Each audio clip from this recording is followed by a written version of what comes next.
I can still picture the day Jack strolled into my life like it was just yesterday. I was in a tiny cafe, sipping on their cheapest coffee and trying to sort out my thoughts. Then he walked in, looking like he stepped out of a movie scene. No fancy lights or music, just the jingle of the doorbell and the smell of stale coffee mingled with his aftershave. "Mind if I sit here?" he asked, flashing me a charming smile and pointing to the empty chair across from me. "Go ahead," I said, trying to play it cool despite my surprise at his sudden appearance. We hit it off right away, like two peas in a pod. We had the same interests, from binge-watching cheesy TV shows to arguing over the best pizza topping, pineapple, no doubt. Soon, we were serious about each other, not just casually hanging out. It felt like we had known each other forever. And before we knew it, marriage was on the table. But then came the tough part. Let me tell you, his parents were a handful. Meeting them for the first time was like stepping into a lion's den with a juicy steak strapped to my back. They had this way of smiling while silently judging you, deciding if you were up to par or not. "You're the one Jack can't stop talking about, huh?" his mom said, her tone more frosty than friendly. "Yep, that's me," I replied, trying my best not to let her intimidating aura get under my skin. His parents wasted no time in expressing their desire for us to sign a prenup. I wasn't interested in their money, but their approach left a sour taste in my mouth. "I'll sign your prenup," I told them. "But here's the catch. If one of us cheats, the cheater owes $200,000. Jack looked stunned, like I'd slapped him with a wet fish. "Babe, I'd never cheat on you," he insisted, his expression dead serious. "Yeah, well, my ex said the same thing before I caught him cheating," I shot back. It was either this deal or nothing. Jack eventually agreed, though his parents didn't seem too thrilled about it. We figured that settled the matter, but we were in for a surprise. One evening, we were cozied up on our old squeaky couch. We always talked about replacing it, but it held too many memories to let go. The TV droned on in the background, but we were too wrapped up in planning our dream trip to Switzerland. We knew it would stretch our budget thin, but we were determined to make it happen. Picture it, Jack. The food, the wine, the art. "We have to go," I exclaimed, excitement lighting up my eyes. Jack chuckled and pulled me closer. "Linda, you had me at food, but let's face it, our bank account is more suited for backyard camping than a fancy trip to Geneva." I nudged him teasingly. "Then we'll save up. We'll cut back on things we don't really need, like your video games." He feigned shock. "Not the video games. Take my shirts, my shoes, even my beloved coffee maker, but spare the games." We shared a laugh. That was us in a nutshell, dreaming big while staying grounded in our simple life. And we were content. Our happiness didn't just lie in grand adventures, it was also in the everyday moments, like Jack's attempts at cooking breakfast on Saturdays. He wasn't a culinary master, but he had somehow perfected scrambled eggs and toast, which he proudly served with his less-than-perfect coffee. "I'm feeling scrambled eggs today. What do you think?" he'd ask, already making his way to the kitchen. "Only if you promise not to burn the toast this time," I'd tease back, adding, "and I'm taking charge of the coffee." One day, as we tackled the dishes together, a mundane chore that felt special because we did it side by side, Jack broached a topic we'd been avoiding. "Linda, we need to talk about, starting a family," he said, breaking the comfortable silence. I paused, holding a plate in my hands. "I know it's just scary, isn't it? What if it doesn't happen for us?" Jack turned to me, drying his hands on a towel. "Then we'll face it together. But we won't know until we try, right? How hard can it be?" He chuckled, a mix of nerves and affection in his tone. Famous last words, huh? But that's us. Whatever life threw at us, we tackled it together. Even when his mom started dropping hints about wanting grandchildren every chance she got, we handled it. "Linda, dear, when are you going to give me some grandbabies? You're not getting any younger, she'd say, her tone sugary but her message clear as day. I'd hold my tongue, flash a smile, and chirp, "We're on it, right, Jack?" And he'd chime in, "Mom, chill out, okay? These things don't happen overnight." But as time passed, the pressure mounted. It wasn't just from his mom, but from us too. We longed for a family, but it wasn't falling into place as easily as we'd hoped. Since Sophia found a new hobby in making my life tough, our home felt like a war zone. her sharp words the main ammo. It all boiled over during one Sunday lunch meant to be serene and easygoing. Right on cue, Sophia barged in uninvited just as we were about to dig in. The atmosphere turned tense the moment she stepped in, her eyes scanning the room like she was inspecting a battleground. "Well, isn't this a quaint little setup?" she sneered, eyeing the modest meal I'd whipped up. "Quite the effort, Linda. Looks like you've been slaving away in the kitchen all morning." Trying to keep the peace, I mustered a smile. "It's nothing fancy, Sophia. Just something simple and quick. Please, take a seat." As we settled at the table, she launched into her usual spiel. "You know, Linda," Sophia began, her tone dripping with condescension, "I was chatting with Mrs. Charlotte the other day, and she mentioned how her grandson just became a dad. It got me thinking, when are you and Jack going to give me some good news? Time's ticking, you know." My cheeks flushed with a mix of embarrassment and frustration. I glanced at Jack, hoping for some backup, but he suddenly seemed very engrossed in his meal. "Mom, seriously?" Jack finally mumbled, but it lacked conviction, and we all knew it. Undeterred, Sophia pressed on. "I hate to be blunt, but you're not getting any younger. You work hard for your money. Why waste it on Linda if she can't fulfill her basic duties as a wife? Hiring help for cleaning and cooking would be much more efficient, don't you think?" That was the last straw. "Sophia, I'm doing my best here," I blurted out. "It's not like I don't want kids. And as for the house and cooking, I didn't realize marriage came with a job description." Sophia scoffed. "Marriage isn't a free ride, Linda. You have responsibilities, and frankly, you're not meeting them." The air grew heavy with tension, and tears threatened to spill from my eyes. But what hurt the most wasn't Sophia's harsh words. It was Jack's silence. When he finally spoke, it wasn't in my defense. "Mom's right, maybe we should consider getting some extra help around here. It would take some weight off your shoulders too," he suggested. His words felt like a stab in the back. It was clear I was alone in this. In the days that followed, Sophia's visits became more frequent and her criticisms sharper. She'd scrutinize every corner of the house, pointing out any flaw. "You call this clean?" she'd sneer. "Looks like a pigsty to me." Then came the jabs about my appearance. "Is that what you're wearing? A wife should dress to please her husband. No wonder Jack seems exhausted. He comes home to this." I tried to stand up for myself. "Sophia, I dress for myself, not Jack. And he's tired because he works hard, not because of my outfit." But it was pointless. Sophia had made up her mind about me, and nothing I said seemed to make a difference. Jack's lack of support hit me the hardest. Every night after his mom's departure, we'd end up arguing. "Why won't you defend me, Jack? She's bulldozing over us, and you're just standing by." "Linda, she's set in her ways. What do you expect me to do? Kick my own mom out?" "No, but I expect you to be my partner, to stand with me, not her." It became evident that this went beyond Sophia's disapproval. It was about us, our marriage, and whether we could withstand the onslaught of Sophia's criticisms. As weeks passed, it dawned on me that this wasn't just a passing phase, it was a full-blown assault. If we didn't take action soon, there might not be anything left to salvage. Things between Jack and me had turned frosty ever since Sophia ramped up her criticisms. But it wasn't just our home life feeling the strain. Jack himself had started behaving oddly, and it wasn't solely because of work stress. There was something else, something unsettling. It all began with his phone. Jack used to be open about it, we had no secrets. But then he began leaving the room whenever he received a call. And it was always from the same person, Paul Work. One evening, I tried to sound nonchalant and asked, "Who's Paul Work?" Jack visibly tensed up, a clear sign of nervousness. "Oh, just a new guy at the office. Asks a lot of questions," he replied. But there were more changes. Jack, who never cared much about fashion, suddenly started paying attention to his appearance.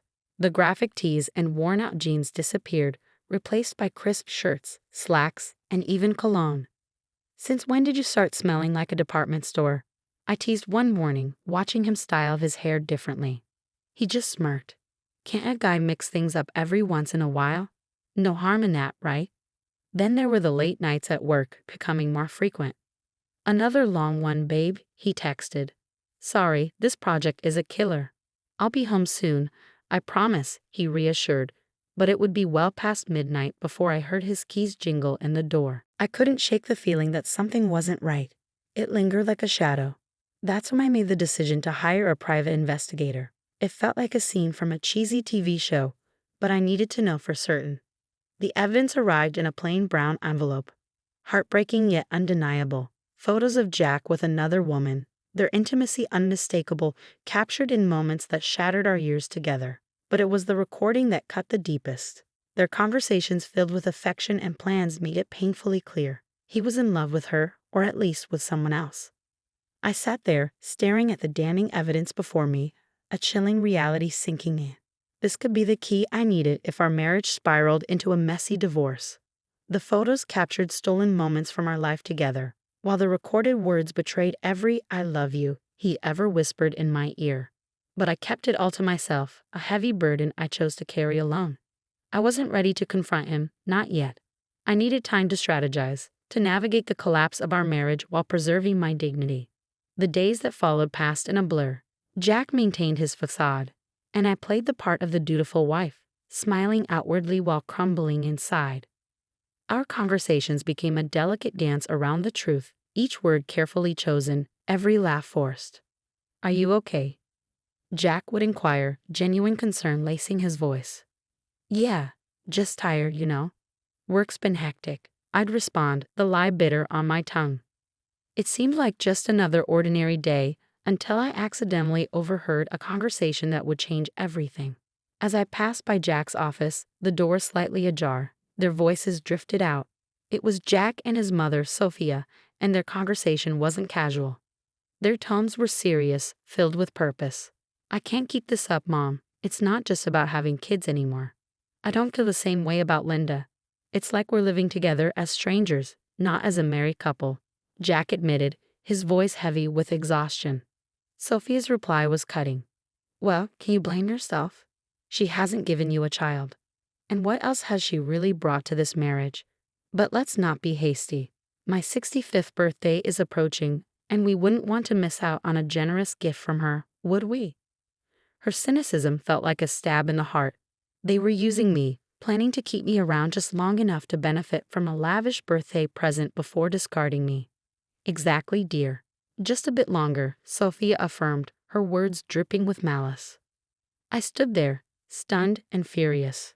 They were plotting to push me out of the family as effortlessly as crossing off an item on a shopping list. The pain ran deep, but it fueled a burning desire for vengeance within me. They thought they could manipulate me and discard me at their convenience. I was determined to prove that I wasn't just a pawn in their twisted game. A few days later, we gathered for a family dinner that felt more like a scripted performance than a meal. Sophia brought up her impending birthday with a smile that made my stomach churn. Leaning in, she asked, "So, Linda dear, what do you have planned for my birthday? Something special, I hope." I met her gaze calmly. "Actually, Sophia, I've been thinking of arranging a dinner at the city's most luxurious restaurant, an unforgettable evening." Her eyes gleamed with anticipation, and she exchanged a satisfied glance with Jack. They believed they had me cornered, but they didn't realize I was already 2 steps ahead. "Oh, Linda, that sounds lovely. Just close family, you know, keep it intimate," Sophia cooed, her voice oozing with insincerity. "Absolutely, Sophia. We'll make it a memorable occasion," I replied, the words leaving a bitter taste in my mouth. The weeks leading up to Sophia's 65th birthday felt like a slow march towards a reckoning. Every smirk from her and every indifferent nod from Jack fueled my resolve. My plan was straightforward yet daring. Orchestrate a lavish dinner as a supposed gesture of affection, then unveil a monumental surprise. As with all well-laid plans, the devil was in the details. The night before the party, our home crackled with tension. Jack, oblivious to the storm brewing, lounged casually on the couch, absorbed in his phone. "Everything ready for tomorrow?" he inquired, still glued to the screen. "You could say that," I replied, my voice masking the turmoil within. The day arrived, and as guests streamed into the opulent dining room we had reserved for Sophia's celebration, anticipation hung heavy in the air. My pulse quickened, not from nerves, but from the excitement of what was to come. Sophia, relishing the spotlight, luxuriated in the grandeur of her surroundings. "Oh, Linda, you've truly outdone yourself. This place is divine," she proclaimed loudly enough for neighboring tables to hear. As we settled in, the evening unfolded with the peculiar cheer typical of family gatherings. Laughter rang out, stories were shared. Then, as the dessert plates were whisked away, the waiter approached with the climax of the evening. The bill. He leaned in discreetly and murmured the staggering dinner costs. $66,000. I handed over my credit card, my action going unnoticed by most. Then, with a strained smirk, Jack decided to drop his bombshell. Linda, it's time for the truth. I'm done with this, with us. I want a divorce. His words hung heavily in the air, suffocating the room. Before I could fully process his announcement, Sophia, sharp and unyielding, interjected. Well then, now that's out in the open, it's best you leave, Linda. Tonight is about family, and well, you're no longer part of ours. The room fell into a hushed silence, every gaze fixed on me, awaiting my response. But I refused to crumble. With a composure I didn't truly feel, I rose from my seat, nodded, and departed without a word. The chill of the night air slapped against my skin as I made my way home, the weight of finality crashing over me in waves. By the time I reached Arno's apartment, I had a plan. I gathered my essentials, my numbness morphing into steely determination. This was the end of one chapter and the beginning of another. As I sealed my last suitcase, my phone buzzed incessantly. Initially, I ignored it, but curiosity got the better of me, and Sophia's voice erupted from the other end. Linda, the payment didn't go through. You need to fix this right away, Sophia's voice demanded. The irony was bittersweet. In my preparations, I had blocked access to the shared account, anticipating it would be Jack's first move. Oh, Sophia, what a shame. But since I'm no longer considered part of the family, as you've made abundantly clear, I'm afraid you'll have to handle this matter on your own. Her indignation crackled through the phone, but it was a symphony to my ears. The ensuing chaos was a fitting conclusion to the charade my marriage had become. I heard tales of the restaurant staff demanding payment, Sophia's escalating fits, and eventually the police being called to defuse the situation she had incited. In the end, it was Jack and his kin who scrambled to settle the bill. A poetic retribution for the betrayal and indignity they had subjected me to. The morning after the dinner felt like emerging from a tempest.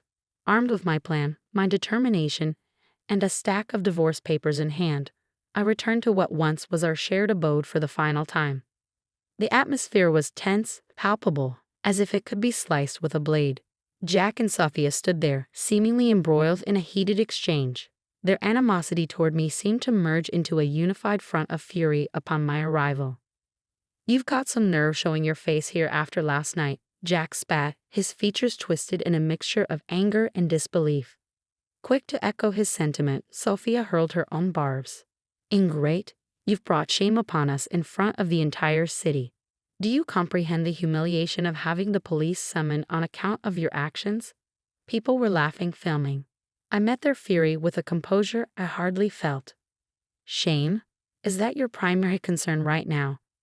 I retorted, tossing the divorce papers onto the table, placing the incriminating photos of Jack's infidelity atop them.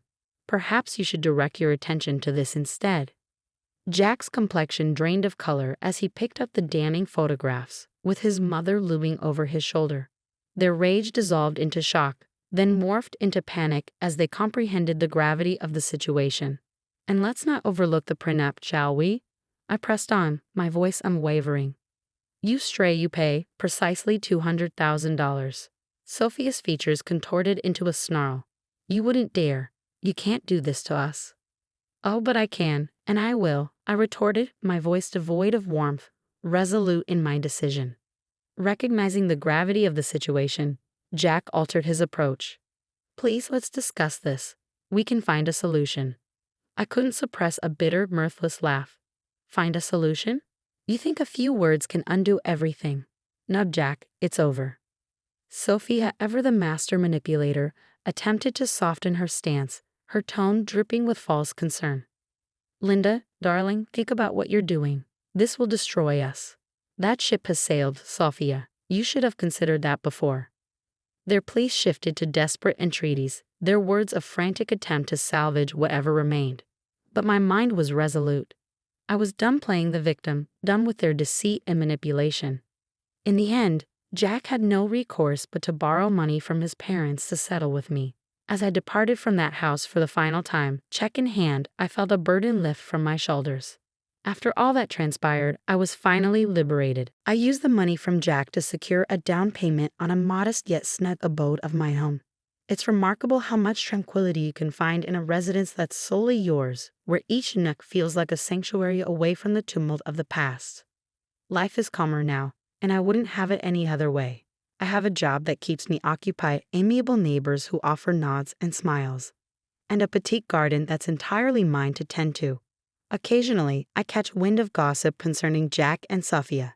Just the other day, while grabbing coffee from the local spot frequented by the community, I bumped into an acquaintance from the old neighborhood. After some polite chit-chat, they leaned in, lowering their voice, and whispered, "Hey, have you heard the latest scoop about your ex and his mom?" Their eyes gleamed with intrigue. I arched an eyebrow, intrigued yet detached. Can't say that I have. Do share. They seem to relish divulging the news. Apparently, Sophia isn't too thrilled with Jack's new girlfriend. Rumor has it they're quarreling like there's no tomorrow. Puts your situation in a whole new light. We moved on from the topic, but as I strolled away with my coffee, I felt a profound sense of relief. There was a time when such news would have unsettled me, but now it's simply another chapter in someone else's tale. These days, my greatest worries revolve around whether my tomatoes will ripen before the squirrels snatch them, or if I'll ever master yoga without resembling a newborn deer on ice. Life is simpler, quieter, and considerably sweeter on this side of the chaos.